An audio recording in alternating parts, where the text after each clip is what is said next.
Chapter 11. Moving through the levels of attachment.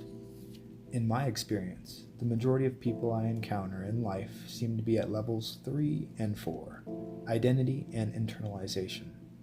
Although the voices of fanaticism are certainly the loudest, those at level 5 seem to be represented in the minority of people with whom I have interacted in the dream of the planet. However, it is important to notice that each of us moves up and down the levels of attachment during the trajectory of our life. And so, we all have experienced different levels of attachment at one time or another. We can move up and down the levels of awareness and sometimes without awareness, like a child who is hooked on an unpleasant moment until something else happens to divert or redirect their attention. Of course, as adults, our attachments are much stronger than this childlike experience, since we have a tendency to get very comfortable in our beliefs and circumstances. However, we could still change the focal point of our attention if we choose to go through the process of redirection. We must first become aware of where our attention is in the moment. Becoming aware of our attachment is the start of any process. Recognizing which belief we have either become identified with, internalized, or fanaticized is the first step in moving towards the authentic self in any situation. Accepting the truth at that moment is accepting ourselves for who we are, attachments and all. From that point of acceptance, the question will be, do I want to keep this attachment? If we choose to keep it, and sometimes we will, that is fine, because we are doing so while being aware of the attachment and choosing to live life in that way. If we don't want to keep it, then we can make a choice to begin to let it go. The freedom to choose between these options is manifestation of our intent, the power of choice. As we grow more attached to what we believe, it is much more difficult to see the power of our intent. This is especially true when we have agreements that do not allow us to detach first without judging ourselves for even thinking of changing our mind. Moving from level 5 to level 4. In level 5 and 4, fanaticism and internalization, the dream of the planet influences the way we view ourselves and how we behave. In other words, domestication reigns above all else. Moving from the extreme point of fanaticism, the loss of humanity, to internalization requires the ability to see that our life and all life is more valuable than any idea or belief. Love and respect for self and others is the beginning to letting go of fanaticism. We cannot give what we do not have. Respect for life starts with our own, and love is the grounding source for this respect. Seeing that our life is worth something allows us to see that life of another individual is just as special. But letting go of that most extreme form of conditional love requires the ability to question the agreements that we are tied to. The act of questioning produces a moment of clarity that allows us to see our truth. A consequence of this attachment to knowledge at the level of fanaticism is that we imposed self-judgment upon ourselves for even thinking there may be another way to form of questioning. For example, how dare I think any other possibility than Toltec? I'm a traitor to the philosophy. I should burn for this treachery. When we are at level 5, it is difficult to even question our attachments. However, questioning is indeed the way to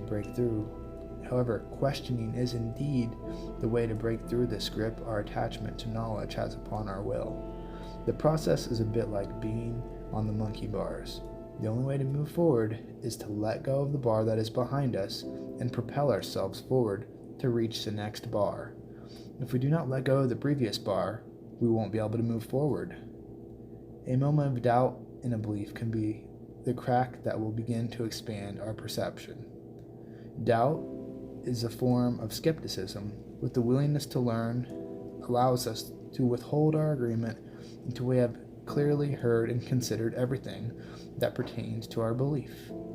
Skepticism makes it possible to reassess a belief and make a decision to hold on to it by saying yes or no. Remember, there is a yes at the root of every belief we have, but a no can be enough to change our beliefs. Our no is just as powerful as our yes. This is the assertion of our will, and our becoming aware of it allows us the opportunity to no longer be subjugated by our knowledge. Here we begin to realize that our knowledge is not in control. To recap, moving from level 5, fanaticism, to level 4, internalization, requires an awareness of knowledge we perceive, and then we ask ourselves, do I really believe this? Why do I believe this? Does this belief serve me? Reevaluating our beliefs introduce the option to continue to believe or to change. The mere act of exercising choice allows us to once again become aware of our will. Letting go of fanaticism is to allow ourselves to listen to what we perceive and reassess our willingness to say yes or no to it with awareness, to choose to redirect the focal point of our attention as we become more aware of the vast possibilities life is offering us. The best way to let go of the illusion is to say yes to the truth when it is presented to us. Nice. All right. I just wanted to make a quick note on that. Yeses and nos. Yeses are assertive. That's probably more of a masculine characteristic, exercising your will, and no, possibly more feminine, back to the yin and yang. But all right, moving from level 4 to level 3. Moving from level 4, internalization, to level 3, identity, requires we recognize our attachment to the mechanisms of conditional love. Acceptance and rejection itself, our narrator's distorted commentary, is, according to Toltec tradition, the catalyst for distortion or corruption of knowledge that allows us to internalize our identity. When we let go of that internal struggle between truth and lies, we cross over to level 3, identity. In our tradition, this rebellion represents the birth of the Toltec warrior. When we recognize the mechanism that has a hold of us, we make a choice to not believe in it, thus beginning an internal war for our own personal freedom. My father's beautiful work, The Four Agreements and the Fifth Agreement, a collaboration between my father and my brother, Don Jose, as well as the works of many other great spiritual and inspirational teachers and masters from other beautiful traditions, provide us with incredible useful tools to help us move from level 4, internalization, to level 3, identity. For example, when we make a choice to practice the Toltec agreements, being impeccable with your word, don't take anything personally, don't make assumptions, always do your best, and be skeptical but learn to listen, we begin to let go of these agreements and conditions by which we deem ourselves unworthy of our own love, and begin to see our attachments from a perspective of objectivity. We also become aware that our attachments to domestication may even tempt us to use the Toltec agreements of personal freedom or any such tools for the transformation as conditions of self-acceptance and acceptance of others. Thus, we distort these tools from the instruments of transformation that they are intended to be into the 5 conditions of our personal freedom. How do we keep our choice to pursue our own personal freedom from becoming the conditions to our own acceptance? How do we keep our choice to pursue our personal freedom from becoming the conditions of our own acceptance? We apply the lessons by our own choice and remain aware that they are merely tools that we use to guide our intent as we practice the mastery of our own self-love. In other words, we begin to use knowledge as an instrument to help guide our intent with awareness. This requires a choice to accept ourselves for who we are. The moment we realize that we could love ourselves just the way we are, we could see that domestication is no longer needed. Our acceptance is no longer in the future. We are living that love at this moment. becoming aware of our actions, taking responsibility for our own will, and repenting, if need be, allows us to forgive ourselves and others for our actions and theirs, which helps us to let go of domestication. Exercise. Using a labyrinth in the Toltec tradition. In my family's Toltec tradition, we practice a method of forgiveness and letting go of our domestications, as well as our emotional wounds and poison, by using a labyrinth, a single path maze. It is a symbol of a ceremony used in various ways by many tribes and traditions of the world. The particular exercise that follows is performed in the Toltec tradition, but it is not the only way to use the labyrinth as a tool of transformation. Envision yourself at the beginning of a labyrinth. First, you must be willing to enter. If you are not ready to forgive and let go, you have a choice to not enter the labyrinth. The exercise only has power if you say yes by your own will, and by your own will alone will you be able to engage in the exercise. If you choose to enter, this is the action of saying, yes, I am ready to forgive and take responsibility for my own will. If you enter the labyrinth, imagine it as a roadmap of your past that leads you to your present moment in life. With every turn, envision a person, a moment, or a belief that you will have used in some ways to domesticate yourself. What or whom have you used to subjugate your own will in order to be accepted by yourself or others?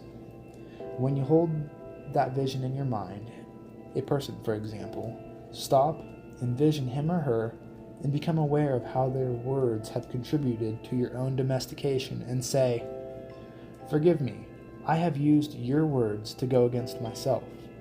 Although the person might have used his or her words and actions to domesticate you or cause you harm or pain, you are the one who ultimately said yes to the belief and allowed it to blossom in your mind. Becoming aware of your responsibility for your half of a relationship is crucial as well. It is not just the other person's fault. Recognizing that you have been using someone else's words or past actions to potentially cause both of you harm by simply saying yes. The action of saying yes is letting their words and actions impact you, allowing them to hurt you or go against you. Their words and actions have power to hurt you only by permission, because you choose to agree with them. Forgiveness happens the moment you say no to carrying this pain, this weight, this hurt, to letting go of all of it. Say it out loud to yourself. Forgive me. I have used your words and actions against myself, and I will no longer use them to hurt myself again. Forgiveness is the action that allows us to move forward in the labyrinth. In my case, I envision people who have judged me for the sake of domestication from their point of view. Forgive me. I have used your words or actions against myself, and I will no longer use them in this way. Of course, I could also see the people who told me the truth, especially when I was hurting myself, and I thank them for their clear reflection of my actions. Continue through the labyrinth, repeating the same action of forgiveness as new people and situations come to mind. Whatever person or wound hooks your attention at that moment, this is the next one you are ready to face and to forgive. As you reach the end of the labyrinth, you may either find yourself at an exit or at the point of the very center. For the sake of the illustration, you'll find yourself at the entrance of the labyrinth. Stop here. Look at the entrance to the center point and envision a mirror. Walk up to that mirror and see your own reflection. When you are ready, repeat these words. Forgive me. I have used your words, most of all, to go against myself, and I'll no longer use them to hurt myself again. The action of entering the center point of the labyrinth represents the moment you forgive yourself. This is the action of your own forgiveness and your reclamation of power, or the impeccability of your own word, of your own intent. You are worthy of your own forgiveness, as much as you are worthy of your own love. At this point in the exercise, you have to let go of the part by recognizing that the only thing that exists is this present moment. The labyrinth itself is now the past, and you can let go of it by forgiving yourself. With awareness, you can now draw the knowledge from your past to make choices in the present. The labyrinth expands as you live your life, but the only truth is that center, that present moment where you are alive. The labyrinth ceremony ends when you recognize that you are worthy of your own love because you are alive in this very moment. This ceremony is a living symbol. It only has power through our intent. Like the activity work of applying the lessons and writings of the masters and teachers who will help us heal from our wounds, the labyrinth is meant to represent the active work of letting go of illusion. Letting go of our knowledge in the form of level 4 internalization allows us to once again reclaim our personal freedom from the tyrant of our domestication as we move through the third level of attachment, identity. When we are no longer controlled by the distorted voices of our narrators, our identity gives experience significance and allows us to understand them by using our knowledge as an effective, helpful tool. Thus, our identity and knowledge enable us to interact with the dream of the planet and the power we do not have when we're at level of internalization. In order for us to relate and be a part of the dream of the planet, knowledge needs to understand us. This is the function of knowledge. It fulfills the need to understand ourselves and the world in which we live.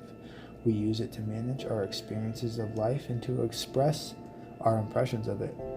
For the philosopher René Descartes' famous proclamation, "I think, therefore I am," is the expression of this attachment to identity. But "I think, therefore I am" is uncorrupted by the mechanism of judge and victim, since it no longer has to distort knowledge to fit the attachment. It simply describes what is without distortion. The attachment to identity is the personification of knowledge as ourselves. We call ourselves a concept in an effort to make sense of our complex selves. The moment we let go of our attachment to identity is the moment we become aware of the separation of our being and what we know. Knowledge exists only because we are alive, and our will is the bridge between knowledge and ourselves in the form of our choices between yes and no. Moving from level 3 to level 2. Moving from level 3, identity, to level 2, preference, is the moment we become aware of ourselves without needing to identify ourselves. Level 3 is having a mask you don't realize you could remove. The moment you understand the image of the mask is not you, you regain awareness of your true self, an individual who is completely free to take any direction in life. At the root of everything that gives form to our belief system, there is a yes. That yes gives life to an idea, a symbol, or a story because it has your intent. Each person's identity has a meaning because they give it meaning by agreeing with it. Letting go of the attachments to an identity and recognizing that there is a clear separation between you, the authentic self, and knowledge.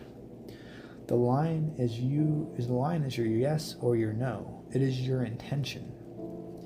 When you recognize your truth, you are a living being. Regardless of what you know, you are free to let go of the attachment of needing to know who you are, because you have the awareness that you are. Because you have the awareness that you are. When you recognize the truth that you are a living being, regardless of what you know, you are free to let go of the attachment of needing to know who you are, because you have awareness that you are. When you authentically choose how you want to engage in your own life, as well as the dream of the planet, the mask of your identity no longer has to shield your authentic self in order to have a voice. You are in control of your intention, your personal dream. The hallmarks of this level of attachment are that you love yourself unconditionally at this present moment. You play in the dream of the planet knowing that your yeses and nos give life to your art, and you understand the truth exists regardless of whether or not you believe in it, while a belief only exists for as long as you believe it. Let's revisit the imagery of the smoky mirror through our Toltec tradition. We've broken through the smoke enough to see the mirror as we let go of fanaticism. We've cleared the smoke as we let go of internalization, and we become aware that the mirror only reflected the truth as we let go of identity.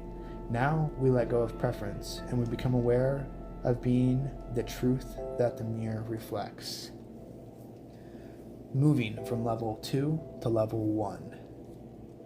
Preference is based on an awareness of the authentic self, the living being that is me, the willingness to engage life.